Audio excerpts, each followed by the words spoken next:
patterns. The person's mental life becomes dominated by pain, such that everything that they perceive is colored by the pain.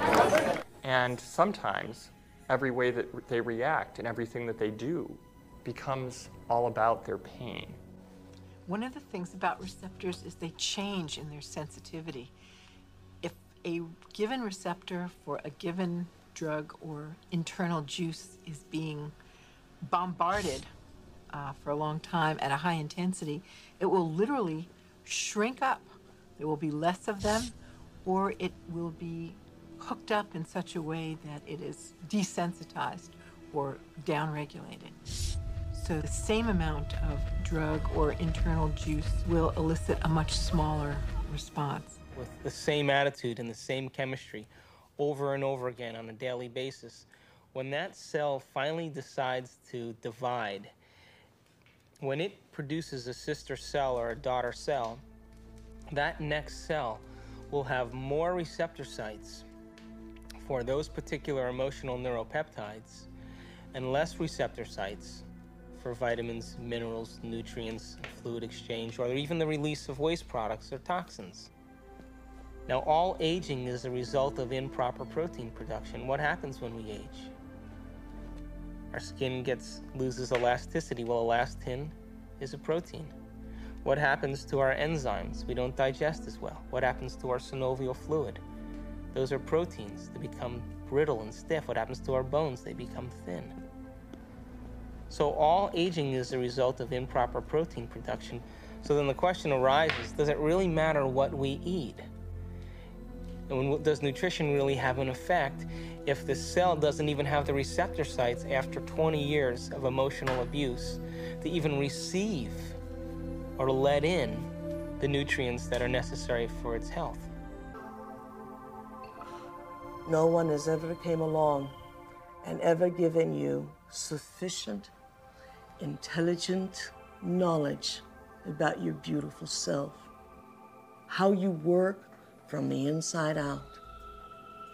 Why do you have addictions? Because you have nothing better. You have dreamt of nothing better because no one has ever taught you how to dream better.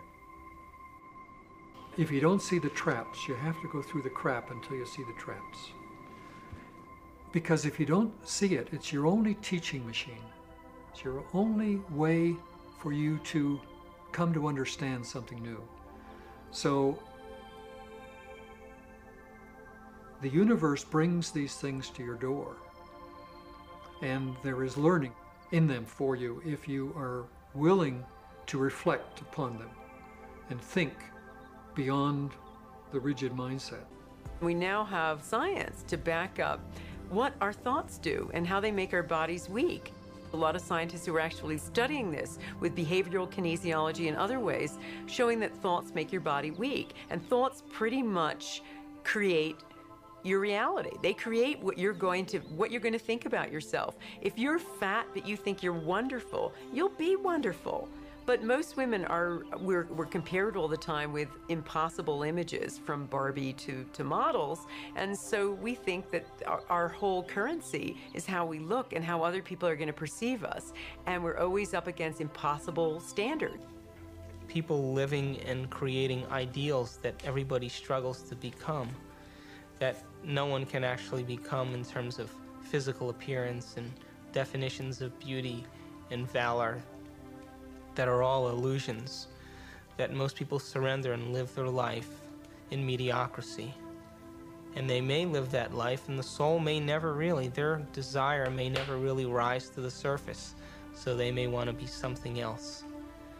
But if it does rise to the surface, and they ask themselves if there is something more, or why am I here? What is the purpose of life?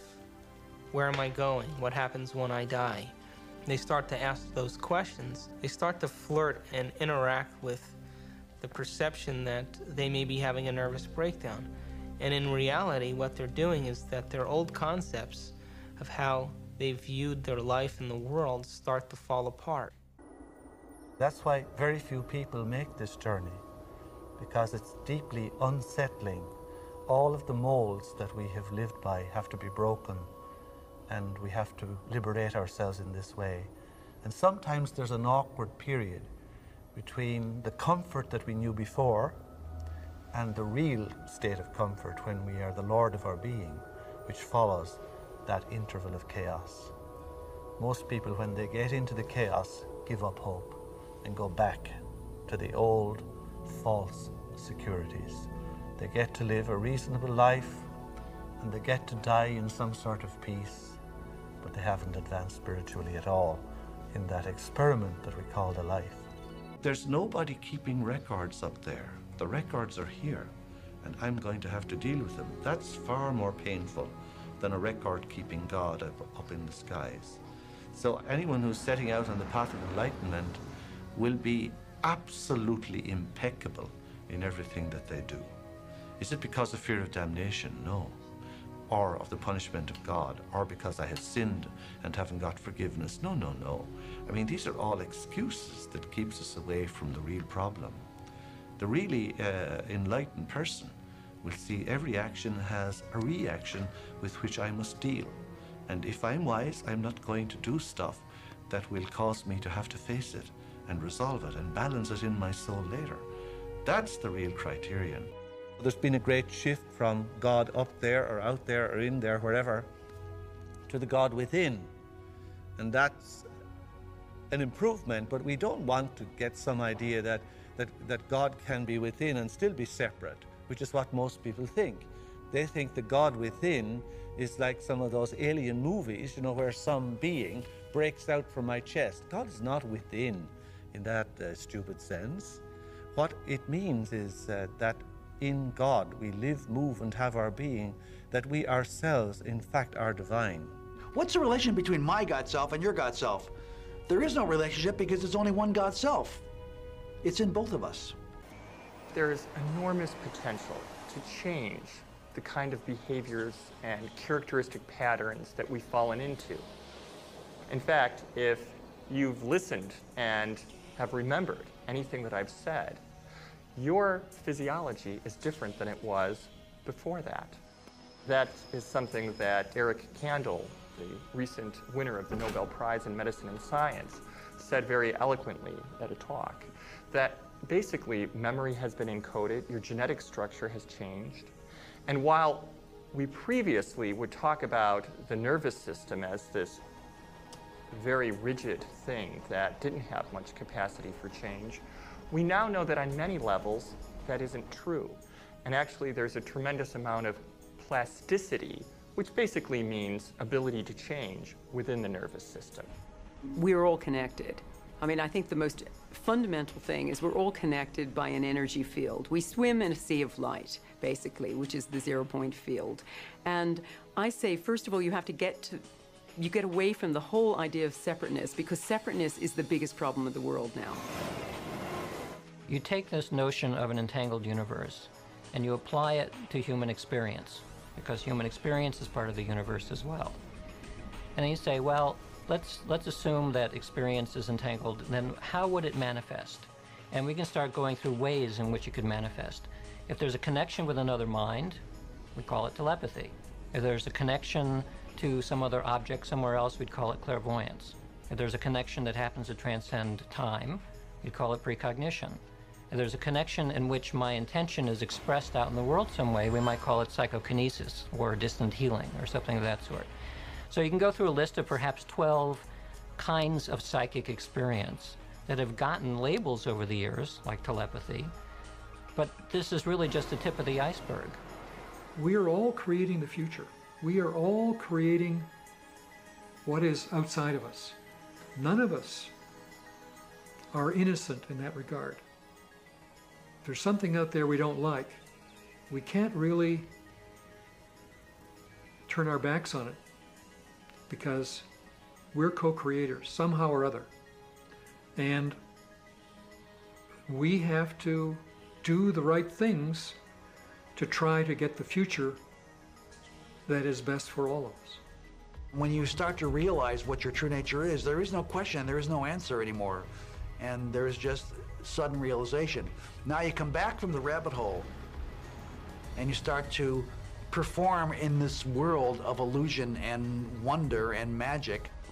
with that understanding that you were never going to die and you were never born.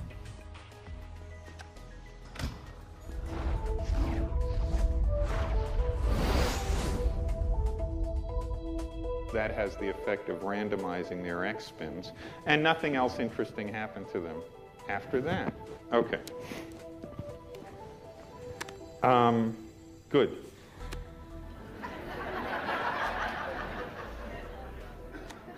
It's an easy way to get a laugh here.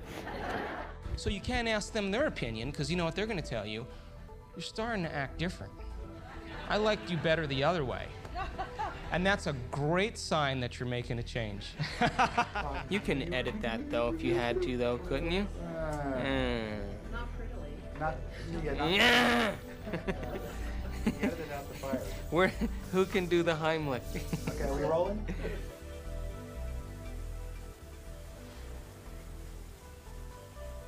ギリシャの哲学者タレスが紀元前前に、言ったように、水は万物の源であるというふうに、私は信じています。 I study quantum physics. I sometimes teach it. I have written a book on quantum physics and many books explicating the meaning of quantum physics.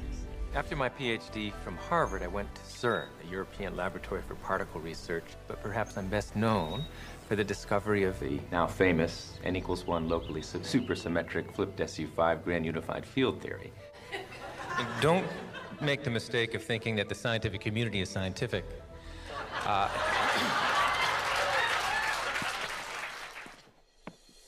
2 points. First of all, I want to thank David for healthy skepticism is important, and extraordinary claims require extraordinary proof.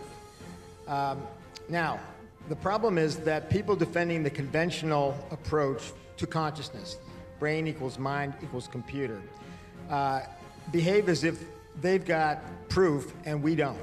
And they got, okay, pardon me.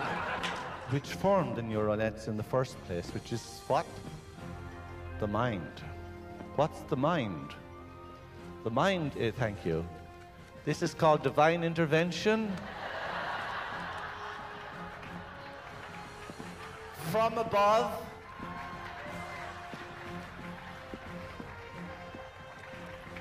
But he has feet of clay. I got involved with this because my evidence, no, start over. Okay. I can go back and fix that. Okay. Okay. My name is Lynn McTaggart. I'm author of a book called The Field. I'm Dr. Daniel Monti. I'm a physician with specialty training in psychiatry and human behavior. I'm on the full-time faculty at the Jefferson Medical College. I've heard some people say that, you know, consciousness is this wonderful property in the universe that has a predilection for the human brain. If that's the case, then consciousness is about 3 pounds and looks a little bit like a gray cauliflower. It's showtime. Tell you a little about myself. Oh, the light is blinking already. See, this is what happens whenever I speak. Weird things happen. Okay. All right, well, look, when I hold it, it stays on. What does that mean? All right. Oh, it's okay. Maybe God wants me to meet you. Actually, we did this at a conference when we asked people how many people have had a gut feeling and so on, and 80% of people say. And then to say, among those of you who are very skeptical of unconventional claims, how many of you, meaning now like 30% of the audience who doesn't believe in any of this stuff, how many of you guys have had interesting gut feelings that turned out to be right? 80%. So when people are skeptical about unusual things, it's completely understandable because there's all kinds of nonsense out there. But when you bring those phenomena into the lab and you exclude all of the ordinary ways of understanding them, it turns out that they do have a psychic component. Here we are actually filming great thinkers. Everyone in this room is a great thinker. Now that we got them thinking, that's always a trick, isn't it?